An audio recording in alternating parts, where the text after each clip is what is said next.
Product not yet rated. Hey guys, my name's Tomasz Gop. I'm an executive producer at CI Games working on Lords of the Fallen, our action RPG that's been in development since 2011 and it's gonna come out this year on PlayStation 4, Xbox One and PC. Let's roam a little bit around Old Monastery, and in the meantime I'll tell you about some crucial ideas that drive the development of our game. First few combat encounters you will see here focus around faster and agile opponents, so I'll try to use lighter gear and maneuver right. For example, trying to get the perfect positioning and perfect timing for an effective critical strike. It requires a little bit of practice, but is well worth the effort. The world we set the game within is very old, and the legend has it that a couple thousand years ago, people have fought and successfully defeated their god together with his demonic army, and it's since then that they believe evil can be completely cast away from human nature.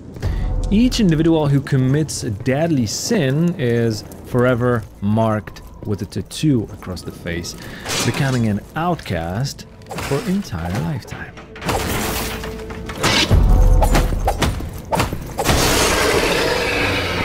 Anybody here?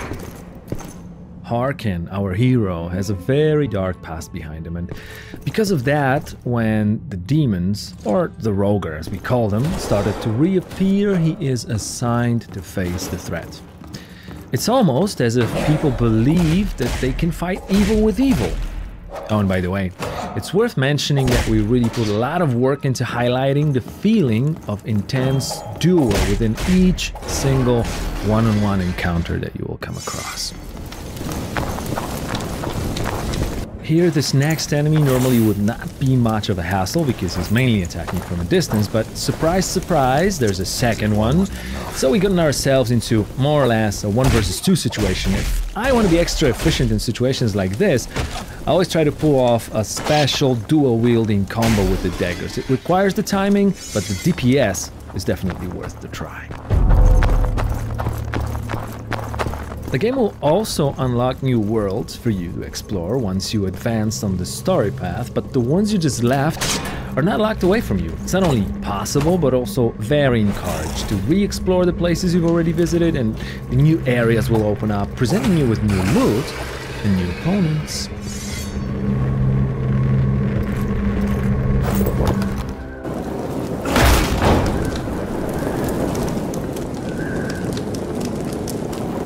All quiet here too, man. I'm not leaving without answers.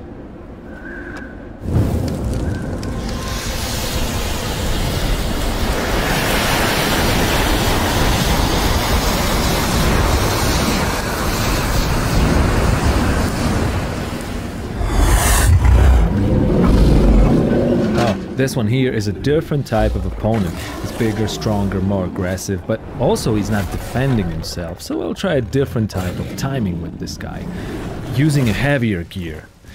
Since we're not a slasher, certain things will not work, like mashing the button, for example. Blocking, well, that probably won't get you far in the long run. So let's set the pace right here. I'll get in, wait for time to deal slower and stronger strike, then get out, rinse and repeat. It's quite useful with heavy weapons like this hammer, and you can even charge the attacks. Another one bites the dust.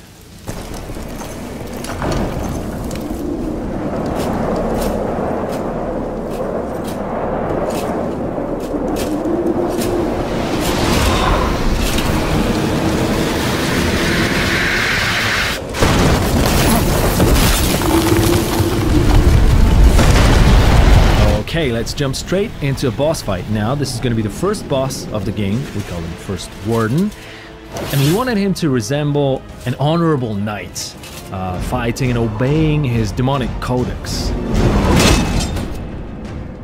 Gameplay-wise, our goal was to mix action with RPG in a way where all elements, including story, world, and characters, revolve around the user experience. In our case, that means combat and character development. Basically, there are two main pillars of combat in Lords of the Fallen: melee fighting and magical, supernatural skills. The first one is fairly tactical and rewards players who like the feeling of learning and that special sense of becoming proficient at game mechanics. The magical side of Lord's combat, on the other hand, even though it's not covered in this video, is designed to feel very spectacular and powerful. But that is also not the only reward that counts with using it. Our goal was to give players the means to distribute the process of learning how to play the game along the time they choose. You'll always be able to use magic at times when the difficulty spikes, so it's up to you if you want to use advanced strats instead, especially if that might get you a better loot. There are 3 character classes that you can choose from at the start of the game: warrior, cleric and rogue, and they will determine the set of spells that manifest your playing style. Apart from that, the statistics of a character, the gear that you want to use, can be freely mixed regardless of its suggested class association. For example, if you're more into heavy weapons but still want to keep that light rogue armor, there's no reason not to try this combination out. Or defensive play with a shield or an offensive dual weapon approach, they both can be mastered and become lethal with enough skill and persistence.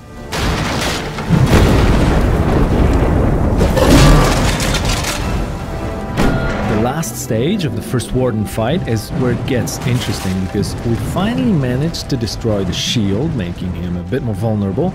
At the same time, we pushed his aggression a little bit over the edge. If you remember not to get greedy and deal too much damage at too short amount of time, you can make it. Just please try to avoid his special attack, as it can stun lock you, and of course, we wouldn't want that, would we?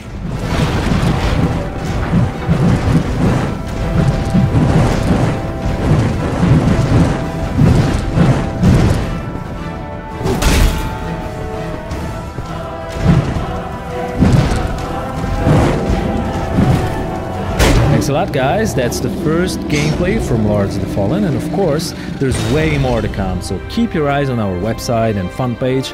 We want to make sure you know everything you wish about our game before it gets to your PlayStation 4, Xbox One, and PC.